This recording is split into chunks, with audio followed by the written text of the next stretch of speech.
and welcome to This Week I'm Learning, the podcast where we really don't know what we're doing until about 4.5 minutes before, and somehow it's better that way. Today is October 20th, 2021.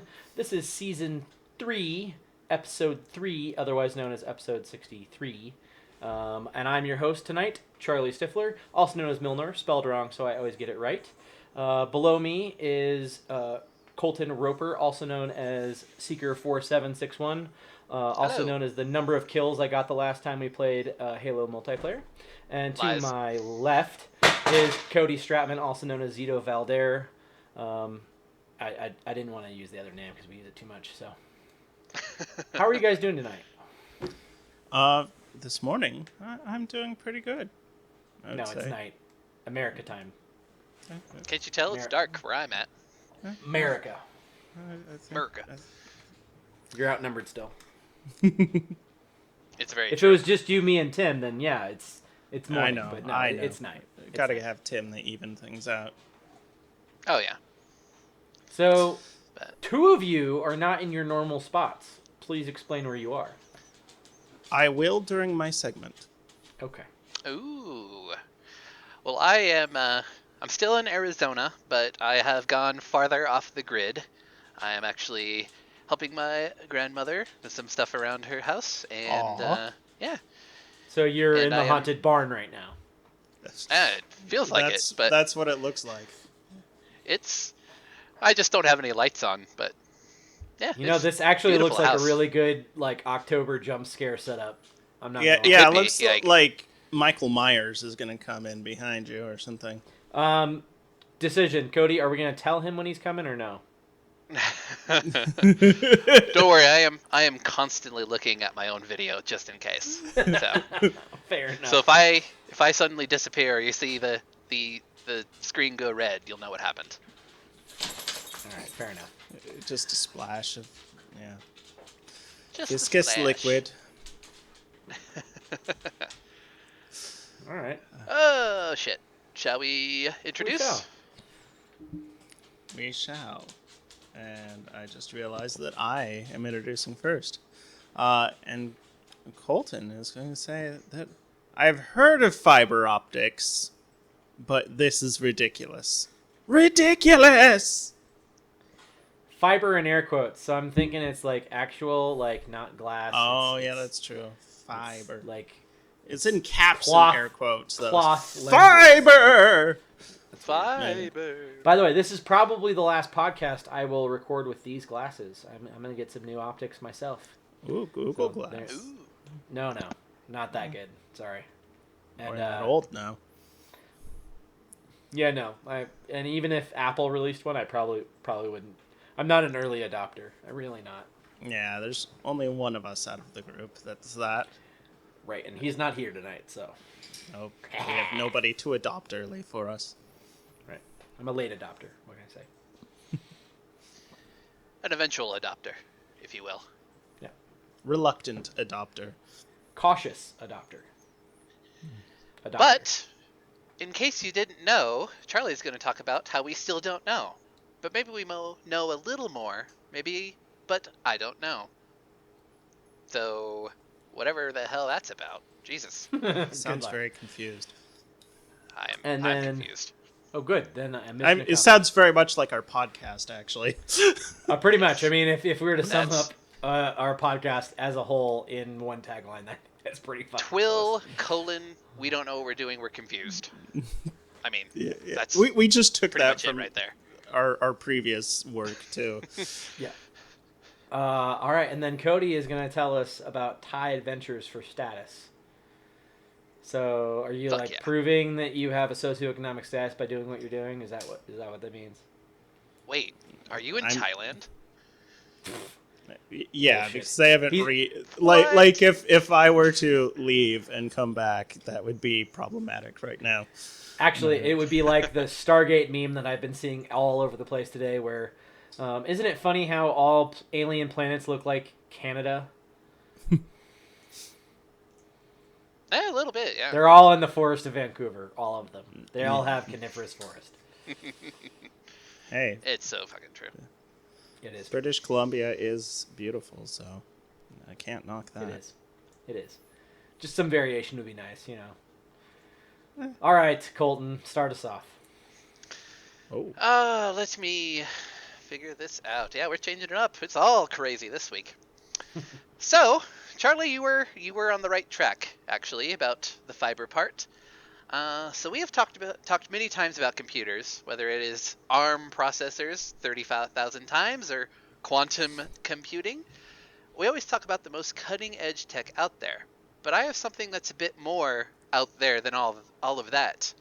Uh, so the Mad Lads at MIT have invented the first fiber with digital capabilities, and we're talking fiber as in like individual strands of a shirt type of fiber. Hmm. This is digital as in stores ones and zeros. This fiber is thin, flexible, can be sewn into fabrics, and as of now, can be washed at least 10 times without any degradation. So they've actually had analog fibers before, where you could just send an electrical signal from one end to the other, but this is the world's first actual digital fiber that can store data. So it's kind of wild, actually. So it's a solid state Uh, shirt. Yeah, so those it's pretty Wi-Fi fucking much. shirts are like going to be next level now. You're you could anything you can think of, like your shirt's gonna be able to do it. Uh, like for example, scientists were actually able to store a 767 kilobit full color short movie file and a half a megabyte music file on just one strand. Now, to be fair, that doesn't sound like a whole lot, but remember, this is a fiber on a shirt. This is Now, this is how this stuff right here. how long is this fiber? I mean, that's the other question. Is it one strand that the shirt is like made out of one It's strand? not terribly It long. just looks... Yeah, I'll get into about the rough size here in a second. But the data is actually able to be stored for about 2 months without any power. So it's not like RAM. It's solid state. It's hard drive capable. It's storing data on your shirt literally. Freaking cool as shit, honestly. So if you have a set of Uh, clothes, that's RAID. yeah. No, it'd be the shirt and the pants. That's RAID 0. Okay. Add in, I I don't think know, I would your prefer underwear RAID for 1 backup with from this that. medium than RAID 0. Yeah, it would definitely have to be underwear and pants for RAID 0 because there's not enough contact between the shirt and the pants. But you know, I mean, if you Not get yet. like socks involved and maybe an overcoat, you can get RAID 10 out of it. Oh, mercy me. Another test showed that when sewn into the armpit of a shirt, the fiber can collect around 270 minutes of data from attached sensors such as like body temperature sensors, wetness, Smell. wetness, weird stuff. Maybe, in fact, there's all sorts of sensors. Trained on this data, the fiber was actually able to determine the specific physical activity the user was doing with around 97% accuracy. So not only can your shirt become a storage device, it is actually a full-on AI neural network with roughly around 1650 nodes. It's again, we're talking a fucking shirt here. Just my shirt is Skynet. my shirt's smarter than I am at this point. If I had that, like, it's fucking wild. Hey, do you have the new smart Uh, shirt? Yeah. In the future, I mean, fibers could be used to detect heart rate, muscle data, respiratory rate, and other key health indicators. The U.S. Army is really into this because they can add a sensor that can detect if a soldier's been in not Wounded. what's the word, affected by like a neural toxin of some sort, Hmm. or like it's pretty wild. And again, it's just there on your shirt. No extra. Well, to be fair, there is right now an external controller because there's no real way to weave a true microcontroller into the shirt. But that is what they're actually working on right now. That is the next big thing is to build a microcontroller that can actually be woven into a shirt as well. And part all of this, you can't feel this. You don't know it's in your shirt. So I you just hope my couldn't shirt feel has this fiber Wi-Fi. in your shirt. Oh, It this is could. Your like shirt next could have level Wi-Fi. for like spycraft and stuff. So, like, if there's an Exactly. ambassador or something you want to spy on, you just give them a gift that's a scarf or a coat or something like that. Like, it wasn't, the 5G wasn't in the freaking vaccines the whole time. It's It been was in the in the clothes. shirt that you got from your grandmother. So, who'd have thunk it? Yeah, I Bill said Gates. if it's always something with that guy. The next step is again to build a microcontroller that can be woven into the fabric, and when they do that, we will have the world's first fiber computer. But we're not there just yet. But again, it's wild, and this was a story from MIT that I saw. It was released in June, so this is cutting edge. This is the future, baby. This is storage. Forget your 8 terabyte solid state. It's shirts. Put your money in fiber I right mean, now. that could be nice considering, microchips and the world right now. So the question I have is, it's currently MIT, so there's not a company making this yet. So there's no one directly to invest in. Not yet. Okay. But again, the U.S. Army's into it. It'll come to consumers. I mean, heck, they're already coming out with the smart glasses are back. Yeah. It'll come. I don't know what, but put it on in a nursing home with all them. Deal with all the health data right there. It just stores it automatically. It's not going to be pretty Moby futuristic glass. It's tech. going to be Moby shirt. MOBA shirts, MOBA undies. Instead of me undies, MOBA undies. How But wrong we all I were think about the future. future shirts. But Charlie, what the hell don't I know? Or do you know or don't know or whatever? Are we all Jon Snow? So something that I've talked about already on the podcast is multiple sclerosis. I have MS. My mother has MS. My twin brother and my mother-in-law have MS. And for those of you who don't remember, MS is a autoimmune disease where your own body misidentifies the myelin sheath around your neurons, your spinal cord, and your brain cells as foreign entities that need to be attacked and destroyed. So the myelin sheath is that fatty coating around a neuron that allows for fast neuroconnectives, generally responsible for muscle function and not pain receptors. Pain receptors are normally an unmyelinated nerve, but and generally are unaffected by MS, but this myelin sheath is eaten away. And so at some point, potentially in my lifetime, if we don't get pretty serious about finding a cure, which my wife is doing a fantastic job of doing, fundraising for MS and all that stuff with her job. For sure. That I could end up being paralyzed, a full quad potentially, but with full sensation. So, like, truly being trapped in your body. So it doesn't have the perks of being paralyzed where, if I can't move Somebody my foot, could stab your leg, yeah. and I wouldn't care as long as I had no pain, but I will feel everything. So that sucks. But something that has been anecdotally accused of being one of the causes of MS is Epstein-Barr, which is a very, very common infection. The Epstein-Barr virus causes glandular fever, otherwise known as mononucleosis or mono. So mono, the kissing disease, is a very common infection. Something in the order of 90 to 95% of the entire human population will have mono between the ages of 11 and 30. So Wow. what's very interesting is that there have been a couple studies Did not know recently. that. One study that came out about a year ago and another study that came out about last week is that 100% of the tested group, this study that I'm looking at right now is 6,000 people in Sweden, and there was another study done in the United States of 951 people with MS, and 100% of them tested positive for the antibodies from Epstein-Barr. So there is at least a commonality between Epstein-Barr and MS. Now, causality is a little bit more difficult. Yeah. So one of the things that they're trying to isolate is it Especially Epstein-Barr with that causes, right? It's Yeah, especially with such a prevalent disease, Right. too. So is it that they all get Epstein-Barr because their immune system's already programmed funny and doesn't effectively fight off the attacker? Or is it more that you have this sleeping genetic code that is activated by Epstein-Barr and causes symptomatic MS? So this group of Sweden, their study group was 2.5 million people. 6,000 of them were diagnosed with MS after 20, and we found that glandular fever between ages 11 and 19 was associated with an significantly increased risk after age 20. The median age for diagnosis for MS is 22.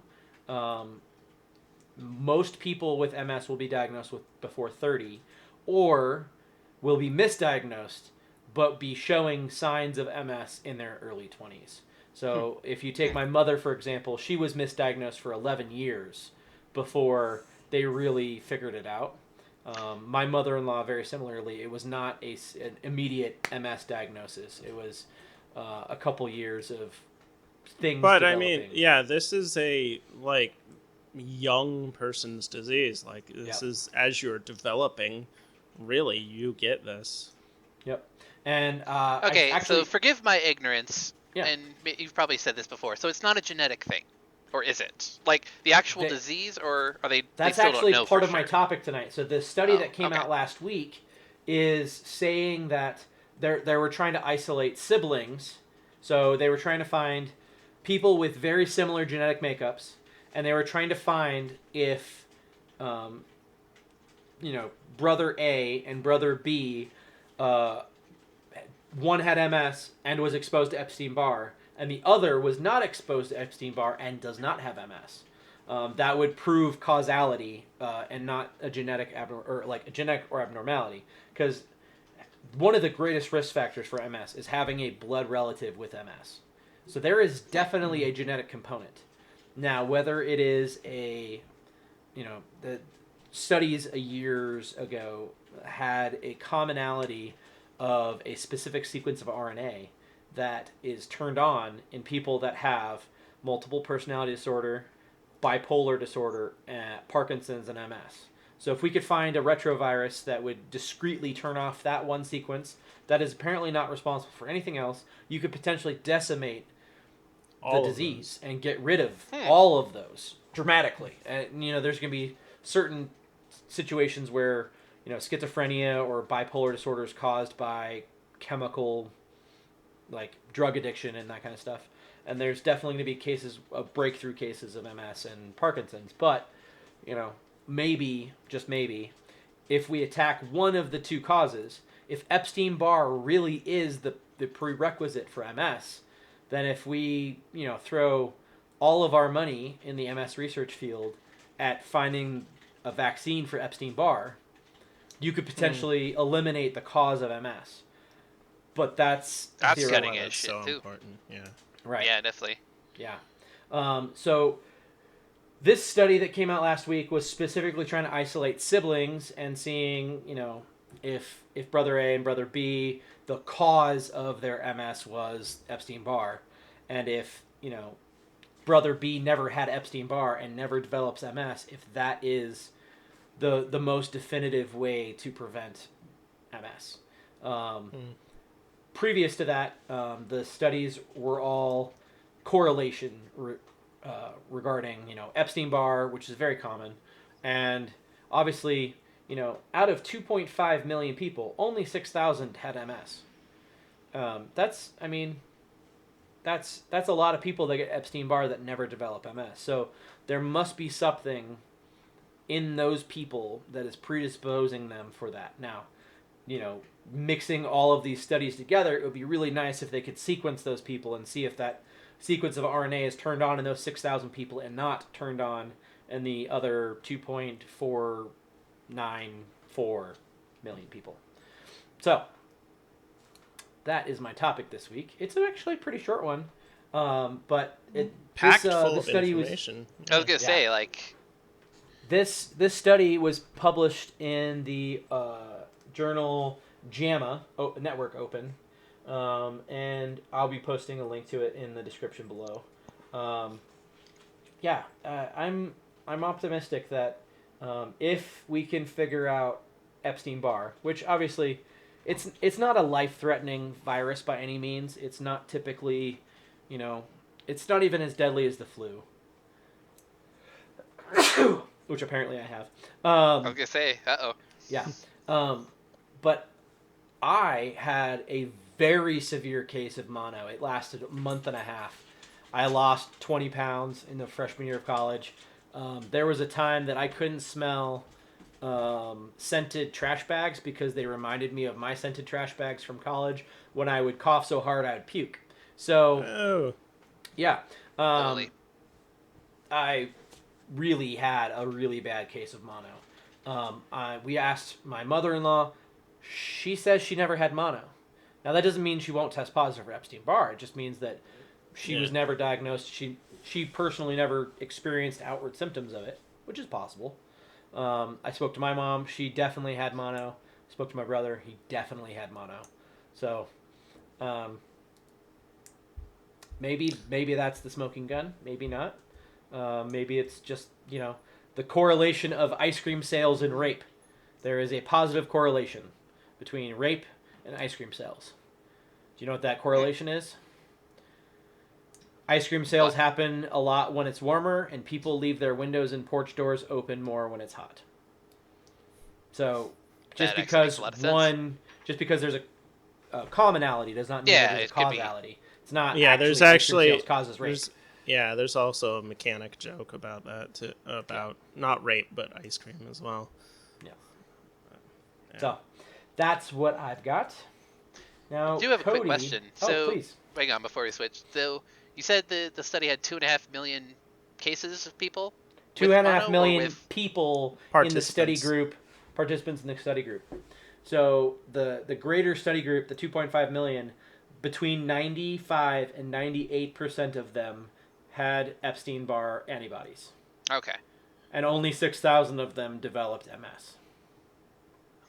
Okay.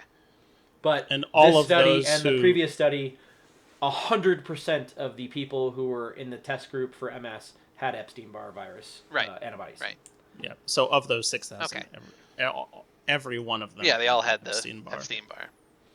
So. Interesting. All right. Okay. Yeah. Cody, please tell us about your adventures in Thailand and where you are right now and not home. Part of me wish this was home. Well, so as many of you may know, I am a sucker for going after airline status, as well as now, to a lesser extent, hotel status. Specifically with Bonvoy, which is probably the worst name for a hotel program, because let's just combine Bon Voyage into this terrible word. But anyway, this year has presented some opportunities because hotel rates are cheap around the world. Maybe not as much in the US because travel is fairly normal domestically, but in Thailand, where there pretty much are no international tourists, hotels are excessively cheap. For instance, in Bangkok, I got a 5-star room for just over $30 a night for 5 nights. Which I was wondering if you were going to do it in baht, and we're like, crap, we have to do the conversion in our head now. Okay, so it was 1,200 baht. 1,200 baht per night, and that was for a room that included was it lounge, or the lounge was something weird in the lobby, but basically free meals all day for 1,200 baht per night. So I got gold status. And I found out through somebody else that I could do what's called a status challenge. And what that entails is calling up Bonvoy and going, hey, I have this status. I would like to go for a challenge for the next status. And they tell me, okay, well, you need to stay in a Bonvoy hotel for 16 nights in a 3-month period, and then we'll upgrade you to platinum status. So that is what I'm going for right now, and in that, I could do the boring thing and stay in Bangkok, but I already live in Bangkok. Or I could take a cheap flight to somewhere else in Thailand and see Thailand without tourists, or with only domestic tourists. And I figured... So again, you go on vacation from your eternal vacation. Yeah. So that's... spoke before the podcast. you weren't wrong. I'll say that. But I right now presents a huge opportunity that if you are in Thailand to see the country without a bunch of tourists, without crowding. Yes, Milner. Yes, both of you. So right For our now, audio listeners, I was flipping him the bird. And I not joined. you guys, but me, specifically for No, me. that's specifically at the man who is in paradise and wanted to see more of paradise. So right now, I am in Khao Lak, God bless you. which is Eastern Thailand? On the eastern side of Thailand or western side of western side. So it's above Phuket. Thailand? Okay. So if you go to Phuket, which is pretty much the island most people know about or call fuck it, because they Right. don't understand the way that Thai Damn works, and Franks. that it's the It's system funnier of that way. Thai writing isn't meant for solely English speakers. So PH makes a pa sound rather than the stupid English way of saying PH. Philip. Yep.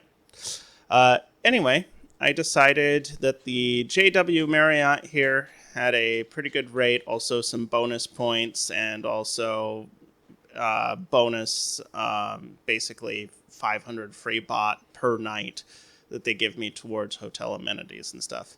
And this is the picture that I took last night. Yeah. Sorry, I was just adjusting my glasses. I gotta say, this area of Thailand has probably the best sunsets in the world, at least that I've ever experienced. Go fuck yourself. But That way anyway, the PH, listeners can understand with what I'm doing right PH. now. yeah, if people have the opportunity, and to the root of this, without me just bragging more about the situation, you can call up Marriott and request a status challenge, and you can go from silver to gold for 8 nights, or you can go from gold to platinum for 16 nights within a 3-month period. This information was a little bit difficult to find.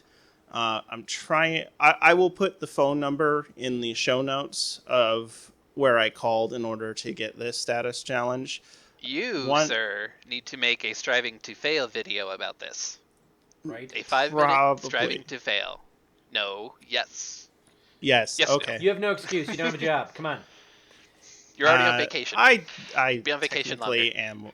am. Yeah, I do, but anyway, this No comment. this is the other thing that I've learned this week is that shopping carts in various stores in Thailand have 4 wheels that can move independently. So they're on 4 casters. You know how shopping carts Like in the IKEA? US, they have 2 casters and then 2 wheels that are straight. Fixed. Yeah.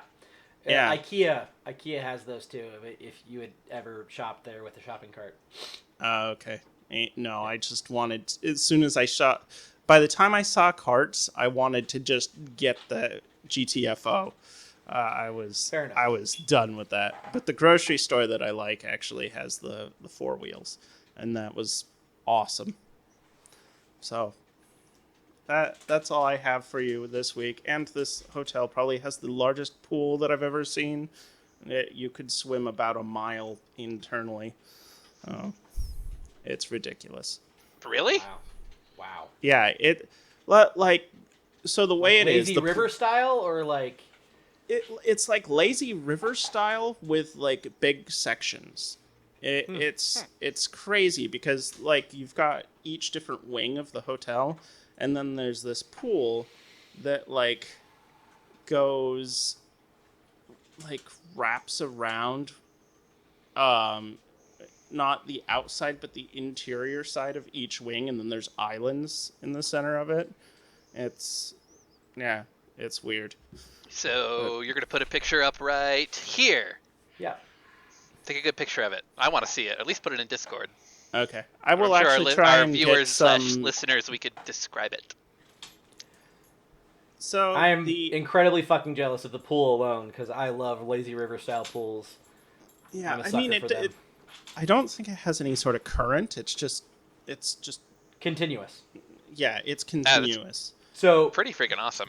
like I like swimming laps, but you know the turns piss me off. I'd much rather swim literally. Keep going. Yeah, but This ocean swimming is Swim to nowhere. difficult. I would say one lap would probably be good in this. Like it's It's a good challenge. Yeah, definitely. We'll If definitely you put a want to picture up. swim 10 laps, you're welcome to. It's a So marathon. the other thing that I wanted to briefly talk about as soon as I remember where XSplit is, which has hidden itself again, is Silly XSplit. So remember how I talked about how I crashed my drone? Well, Yep. I found a place in Bangkok that sells drone components. So I am building my next drone right now. Nice. What are you going to name it? I don't know. I was thinking Kalak since that's where I am. But Yeah. I don't know. Spirit I of Kalek. Yeah, okay. All right. I like it. Yeah. Yeah, we'll go with that. There you go. Boom. See if we Now- had more viewers or like watchers or listeners, we could put up a poll, but we're not there yet. But we will be. Yeah. The poll would have like 2 Droney It would be McDrone like face. us three. Droney Droney- McDrone face. I think that would be the one that Charlie voted for. Yeah. Fuck you, and Cody, for being in Paradise. I will I'd vote for that. create like 6 more Gmail accounts, subscribe 6 more times, and upvote that shit. Hey, whatever gets Bots. us more viewers, listeners, Fair I enough. guess. Fair enough. Fuck it. The one thing I Let's do play the not algorithm like game. about places like this is they're far removed from town centers. So after we're done with the podcast, I'm going to go rent a motorbike and go kind of view the area. But everything See, here right now, like the touristy section that was built predominantly only for tourists, is completely shut down. Even the McDonald's is completely shut down at the moment. Wow. So that side of town that we drove through is just nothing. The tourists that are here, I've seen probably 4 other foreigners. The rest are Thai tourists. Wow. see, the question I have though is how far away are the farms from your town center? The farms? Do you have a castle to protect your town center as well Oh, my from God. enemy invaders? Does it have a bell that turns all the villagers So all the into soldiers? Age of Empires, come on now. Yeah, does everybody garrison into the center? And shoot arrows? I don't know how Thailand works. Maybe they do. It's probably how it works. That would explain why the housekeeper I heard a bell and the housekeeper suddenly got ran their away. bow and arrow and ran away. The Mongols were coming. Wooloo. Start the game already. First aid! Second aid! On a side note, I'm excited for Age of Empires 4 to come out, but that's what made me think of that. So Wait, cool. that's a thing? Yeah, it's coming out on October 28th, Yep. Ooh. at least in the United States. I don't know 8 days. in Thailand, but Oh, I'm excited. yeah. Actually, okay, since this is a short episode, you brought up another topic, which is gaming and Steam. My bank, so I went and got a Visa debit card from my bank, and then it didn't work with Steam, with changing the address to Thailand on Steam, so I could pay half of, the amount for games. Apparently they have blocked Steam because they say that Steam has too much fraudulent activity on Steam.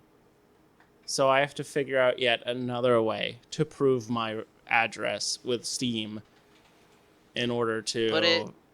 Why can you put it on PayPal, or and then pay with PayPal?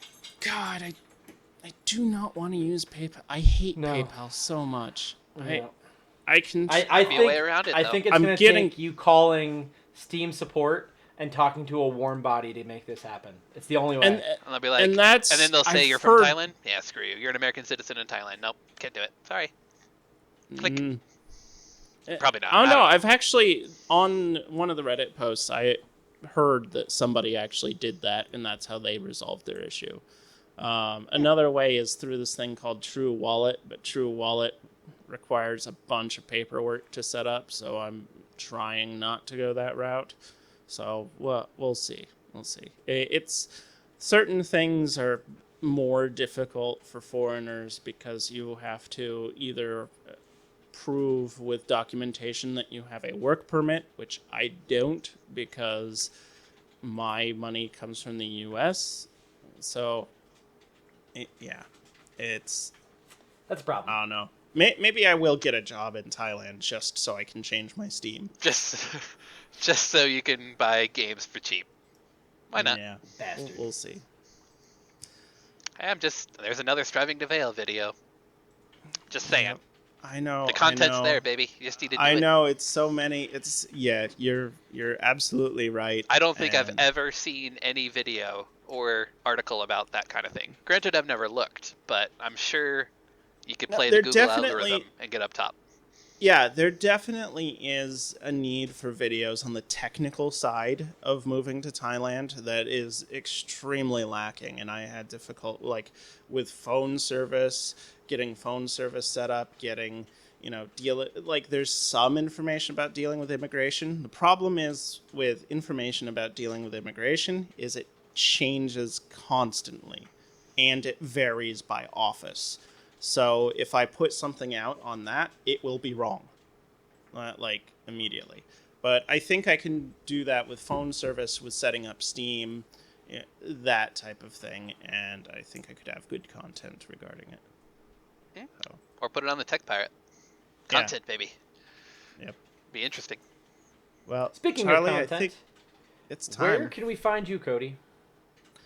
You can find me on YouTube as Striving to Fail. Hopefully, we'll see. I keep saying hopefully, but I start school on the 27th, so this trip is basically a last kind of thing before school starts to learn Thai. So soon I will be able to say "Pu Pasa Thai Dai Gang Cup" rather than "Pu Pasa Thai Dai Neat Noi Cup."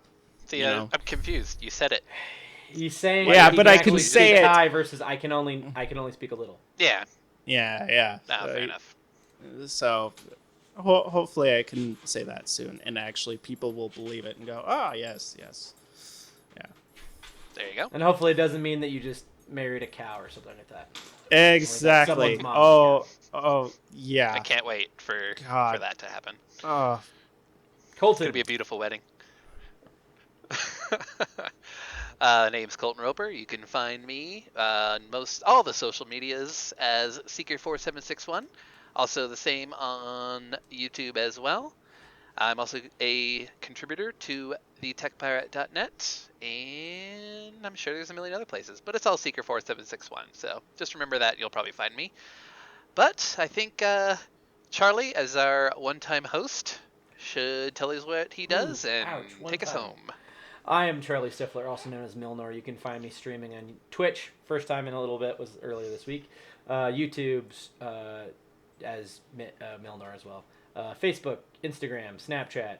I'm the Waffle Bandit on Snapchat. I'll be honest. It's not Milnor. It's the Waffle Bandit. Yeah. The notorious Waffle Bandit. Yeah, it wasn't taken. So Thanks for joining us on this episode of This Week I'm Learning. You can find us wherever you listen to podcasts, as well as on YouTube at This Week I'm Learning. I want to interject. Sorry to interject during your outro, but I will also, as soon as I can figure out how to compress the video, all of our videos below 4 gigs, we will be on Odyssey as well. Very nice. Yes, I'm on Odyssey as well, so cool. For you social media peeps out there, you can find us on Twitter at ThisTWIL. If you would like to contact us, you can send an email to twil@thetechpirate.net. And I will see you next week. Bye-bye. Only he, though. And hopefully we will have an adult in the room next week.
maybe he's 5 of us. He's maybe the 3 of youngest us. one. He's not the adult. No, actually, he's the youngest one. But Brandon and In Colton spirit. are like tied for youngest. I don't. I think the Brandon's facial like hair 4 makes him years the older oldest. than me. Stop it. He acts like he's 3 years younger all than of- you. All of you are old as dirt to me. Fuck you. So. Nice. Good job, Charlie. Thank you. I think you could be our host again if you ever want to be. Yeah, and next time we Brandon want ever to wanted- next time we want to banish Brandon for some terrible intro. Hey, and I'd also like to point out this episode was dad joke free.